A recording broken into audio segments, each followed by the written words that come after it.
Two guys have Minnesota sports flowing in their veins. Mackie and Judd on SKOR North and SKORNorth.com. Little statements edition of Mackie and Judd, the OG SKOR North podcast. I was just telling you guys off mic real quick before we get into our statements that I screwed up on Saturday. I should have just gone into the grocery store by myself. I got lazy on a Saturday and I was like, you know what? I really want one of these Pep's Green Mill pizzas. A Supreme would be great. Just a nice little Saturday, watching some World Series of Poker, Twins, just enjoying a nice little Saturday. And so I put in an order on an app that shall not be, just like they go and get groceries for you. You pay like a delivery service. Yep. Probably a waste of money. Super lazy. Yep. But they grabbed the wrong branded. They grabbed like a different frozen pizza, and so all week long now, the last few days, I've just been like, I got to get back to the grocery store so I can get one of these Pep's Green Mill pizzas the right way and not leave it up to the random delivery driver in lazy fashion. Green Mill Restaurant Pizza, iconic Green Mill brand. And you can eat the tavern-style pizza in your own home now. Extreme Supreme, Il Primo, hand-tossed pepperoni, meat lovers. They also have soft breadsticks and sauces, all available in the freezer section at your local grocer. Learn more at greenmillfoods.com. Don't be lazy. Go in yourself. Make sure you go in and get your hands on the right box of pizza. How hard Green Mill pizza would that have been for you just to go to the grocery store? It would have taken less than 10 minutes, probably 12 minutes round trip. Yep. Mm-hmm. Mm-hmm. Sometimes you're just like, just kind of being lazy. Yeah. Just enjoying your time. You're like, it was a mistake. It was a mistake rooted in laziness. 100%. I'm much more of, I will get in the car and I will go get this. I do not do the delivery fee surcharges plus the tip. So like, it winds up being like, even if it's a cheap order, it winds up being 5, 10, 12 extra bucks, maybe 15 extra bucks. Yeah. I'll own it. Lesson learned. It's on me. Lesson learned. Me. Yeah. So, okay, statement number 1 here. People have lost all common sense. This story came out yesterday. Teddy Bridgewater, former Vikings quarterback, philanthropist, all-around good guy, high school football coach, even got back in the league as a backup with the Lions to end the season last year, right? Teddy Bridgewater has been suspended from Miami Northwestern High School for providing impermissible benefits to his players. You read the headline, salacious, and you're like, what did he do? Was Teddy like, what impermissible, was he taking these kids to the club? Was he running a Rick Pitino operation? Were there like illegal substances being handed out? What, to get suspended from Miami Northwestern High School, impermissible benefits? What, Teddy, what are we doing here? Well, Jordan Schultz, NFL insider, brought some more details to the conversation. So he's a volunteer football coach. He's not an employee because he's not like teaching classes. He's like the volunteer football coach. Right. So he personally, with his own money, covered $14,000 for the kids' training camp, $9,500 for team pride sets, $2,200 a week for pregame meals, $1,300 a week for recovery, whatever that would mean, like, like massage tables or whatever it is. Buying hyperbaric chambers. $700 a week for Ubers so kids could get to practice. Because I'm not going to pretend to be an expert in the particular area of Miami that Teddy Bridgewater is coaching, but it's not exactly like a super high-end financial area. It's a low economic and earning area. So there's a lot of kids that maybe come from single-parent households or from low-income households, and maybe they don't have a car or whatever it is, and they need help just getting to practice. Well, here's $700 a week for Ubers. He's literally helping these kids get to football, eat meals, transport, keep them out of trouble, make them better human beings. And we have suspended him for doing these things. Where is the common sense? So the other thing, too, is, and for now, he is suspended by the school. Like the high school league there said that they will look into this, but this was from the school, which he, by the way, is volunteering at, and he said, "I'll just go back to being in the stands and helping out there." And he's not hiding I don't think this is all like in the shadows. He's like, yeah, I just want to help some kids. No, and look, yeah, he's probably created an avenue for a bunch of kids that might not have played football and might have gotten in trouble to play football. Yeah. It's a lot, but it also shows a commitment. It is absolutely ridiculous. And here's what I don't understand. Okay, let's look one step above high schools right now and what's going on there. Where in colleges we have had NIL for 5 years, quite a few years now, it feels like. We are now getting into literal pay for play, so schools are going to have slush funds to pay players, including the Gophers, and yet we are drawing this archaic NCAA rule on by the way, helping kids more. Like, these kids need this more than college players likely. So yeah, it's absolutely, you know what this is? This is one reason why I can't stand adults. Well, yeah, because like you can see where the rules were created, right? Well, we don't want, what's funny is the rules were created probably for higher earning communities that would have an advantage of, all right, if we can just pour money into these programs, then we can get our kids better nutrition and training and all these things that the maybe poorer communities wouldn't have access to. Yep. So it's amazing that, like, you got Teddy Bridgewater, who made millions of dollars playing football, and maybe some endorsement money too, has come in here and, okay, so the rules are the rules, right? We want a level playing field for benefits. You can't just be this like wild west of communities spending whatever they want to, which you could debate whether that rule is valid or not. But just from a societal perspective, Teddy Bridgewater builds up his life over the course of 10 years of playing professional football, 10 plus years, becomes a multimillionaire and wants to reach back into his community and pay it forward and give it back and help other kids. He's literally like reaching back down the mountain, putting his hand out and saying, come on up here. Let me pour some of my earnings and resources to help you guys climb the mountain. And we are saying societally, no, we don't want him to be able to do that, to help his community.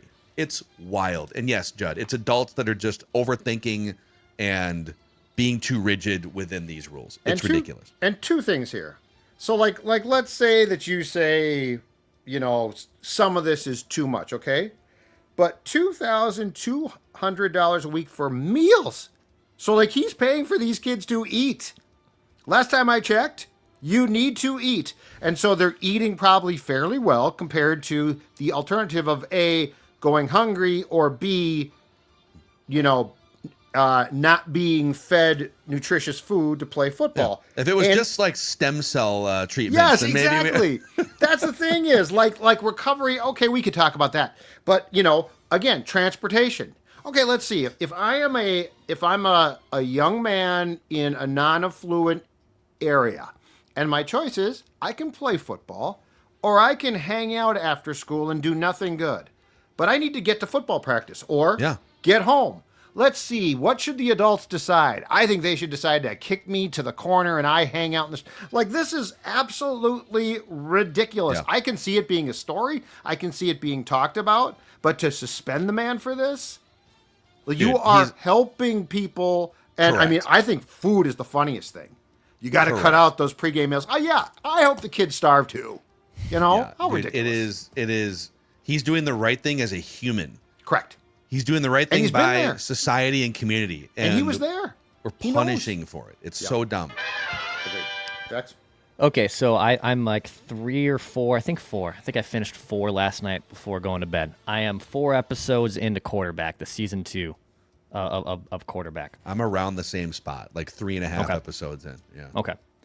I have ranked all of my favorite people and entities so far in this season of Quarterback in order from top to bottom.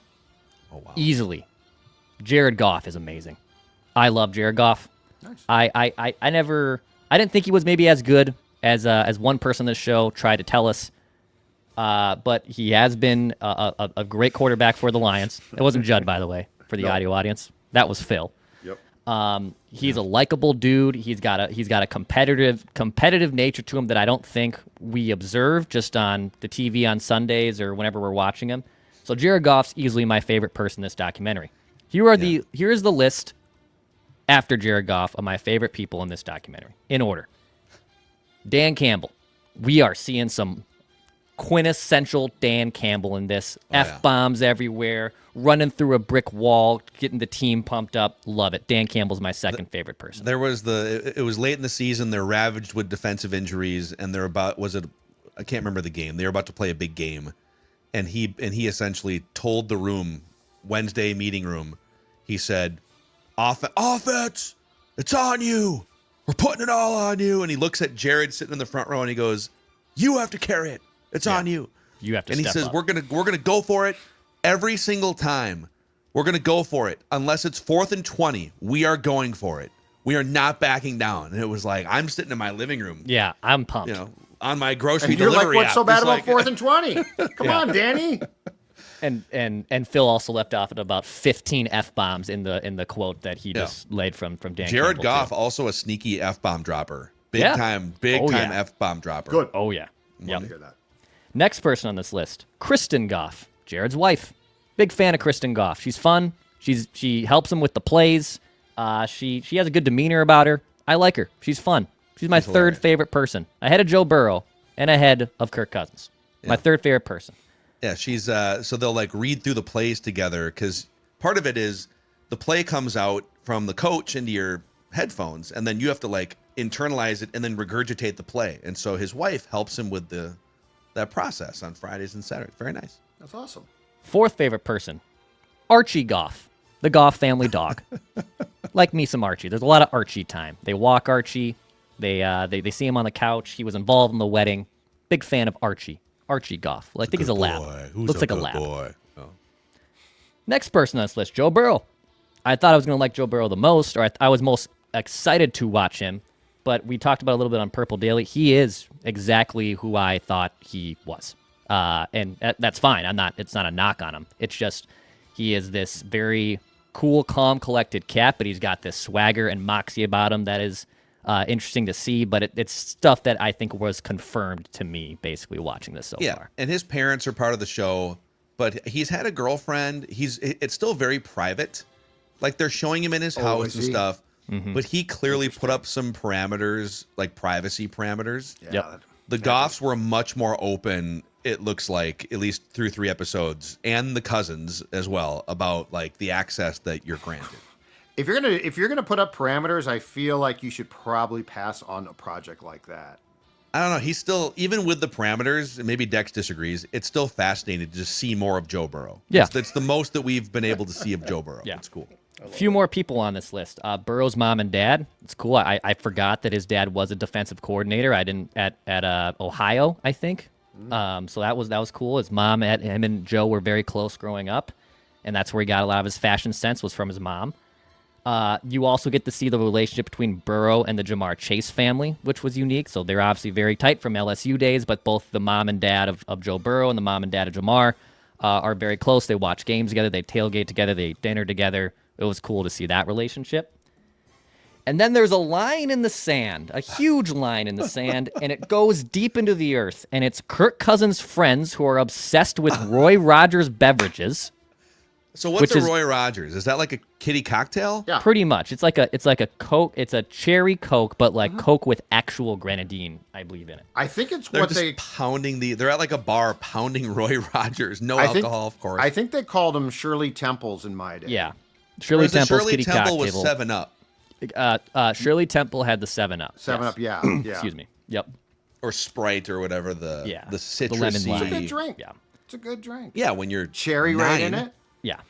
Yeah. I'd still have one now, but yeah, it's I'm not surprised. And then after Kirk Cousins' friends who are obsessed with Roy Rogers is Kirk Cousins. That's my list. And here. Mrs. Cousins?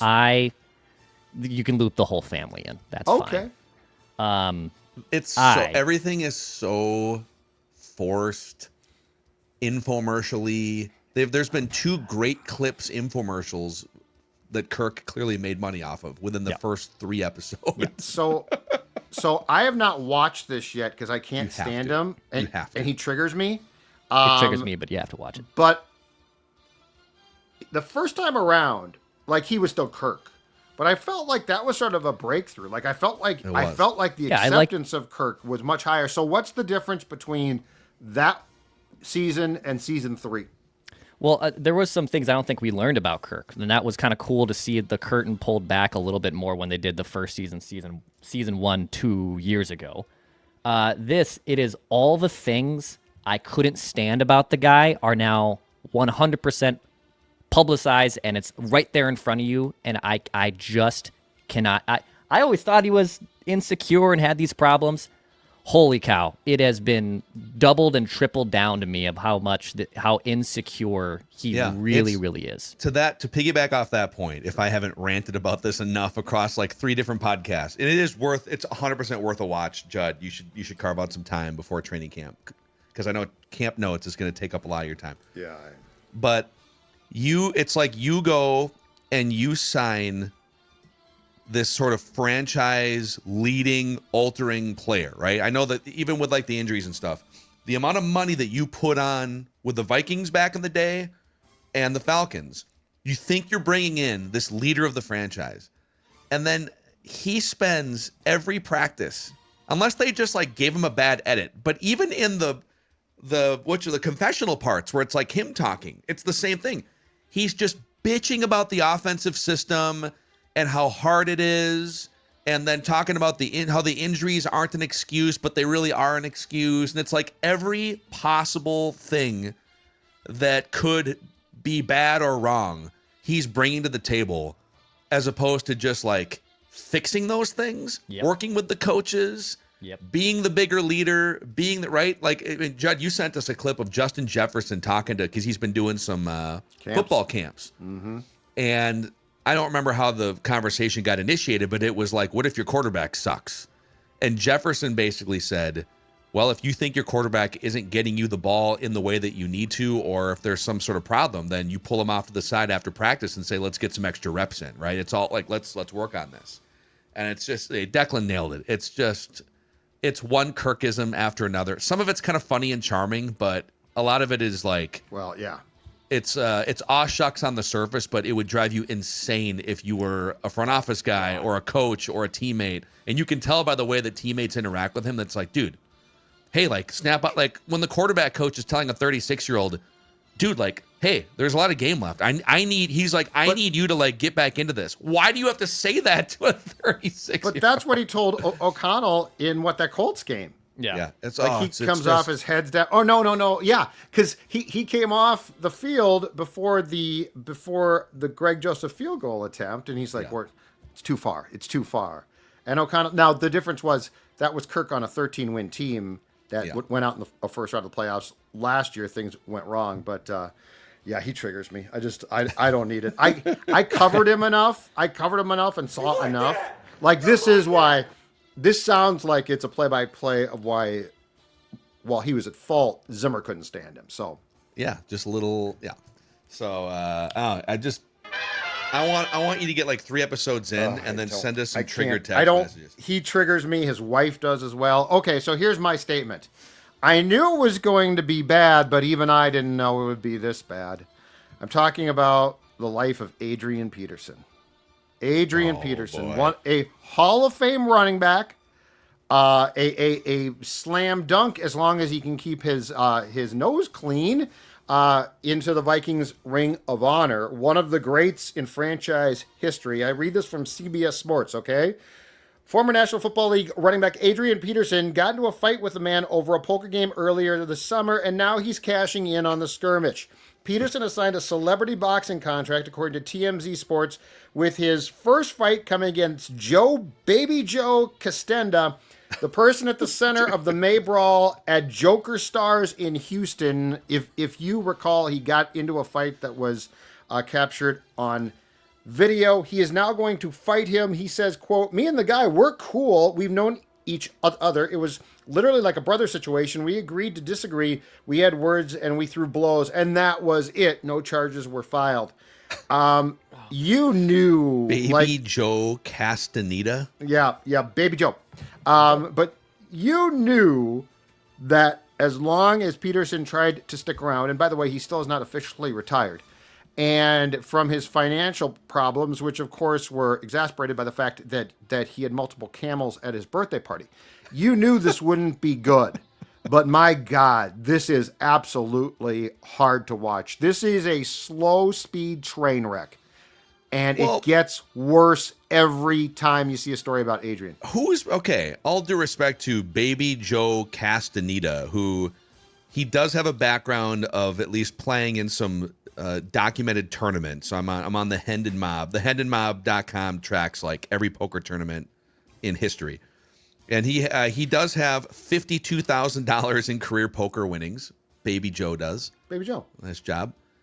But if you're Peterson and you could do another celebrity boxing match for a couple dollars, don't you have to pick a higher profile opponent? Not like boxer, but like a higher profile B-level celebrity than Baby Joe Castaneda? He probably got approached. I mean, he needs every dime he can get. That's the only thing. So he did fight Le'Veon Bell, a year ago or a year and a half ago, and I think he got knocked out.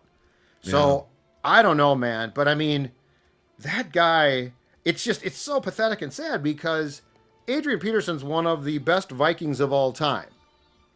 Like, phenomenal. Not good, phenomenal.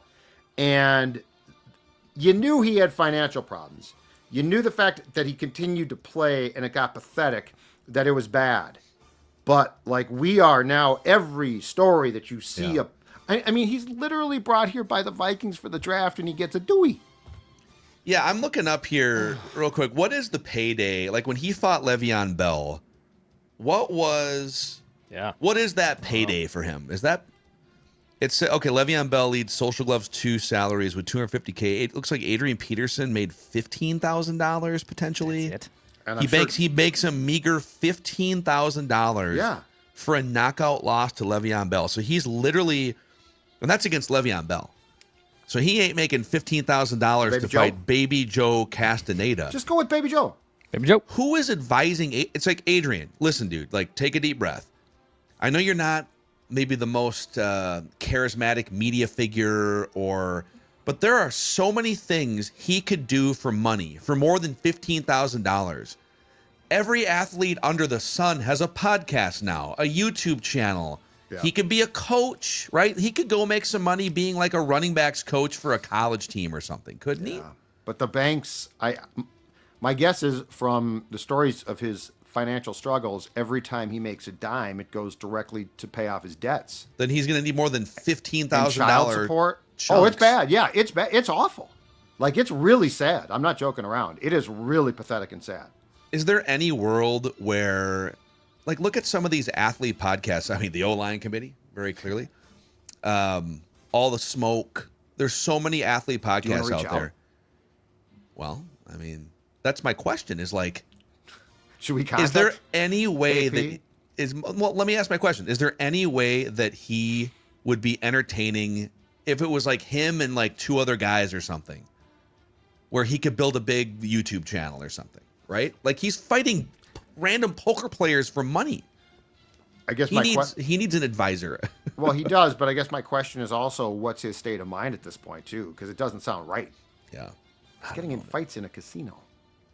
I don't know, man. You know what? Maybe MSP Plumbing, Heating, and Air Conditioning has an opening for him to, But they can definitely help you especially when it's 90 degrees and your air conditioning is maybe on the putts. And if AP is hot, guess what? AP has the answer because MSP Plumbing, Heating, and Air are going to keep him cool, along with you, hot and humid and sticky. And if your AC is on the fritz, or let's just say it's struggling, not going full strength, MSP is going to help you out if you need a quick checkup. $49 is all for an AC tune-up.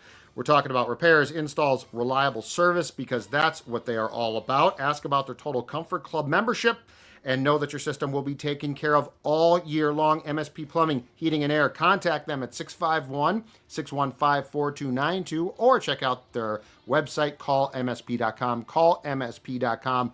Make sure that AC is keeping your house as comfortable as possible and that you're cooled off. Meadows at Mystic could be a great place to sweat it out this week too, Dex. That's right. You can drill putts. You can, whether you're shooting 110, maybe you're breaking 80. It does not matter. They welcome all players at the Meadows at Mystic Lake.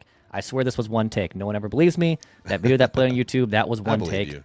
It did not take me 10 or 15 takes. If you asked me to do it again, probably would have taken 10 or 15 takes. I'm looking at the tee sheet right now. Got tee time. You want to sneak out some work on Friday morning? I'm seeing tee sheets. They got tee times open for 7 a.m.